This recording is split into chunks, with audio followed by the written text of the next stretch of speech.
公元175年，正值東漢末年，天下大亂序幕即將拉開。喺呢個動盪不安嘅時代，廬江書院一個顯赫世家，悄悄咁迎來咗新生命。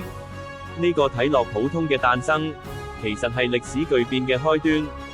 呢個細路仔，就係日後威震天下嘅東吳大都督周瑜。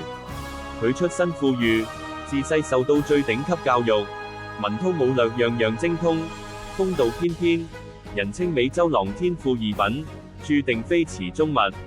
命運齒輪，就喺佢出世嗰刻，已經開始轉動。當時無人會預料，呢個喺書院誕生嘅嬰兒，將會喺幾十年後嘅赤壁，憑住過人智慧同超凡膽識，扭轉成個華夏大地乾坤，徹底改寫三國鼎立格局。由佢誕生嗰刻開始，佢名字就注定要被載入史冊，成為永垂不朽傳奇。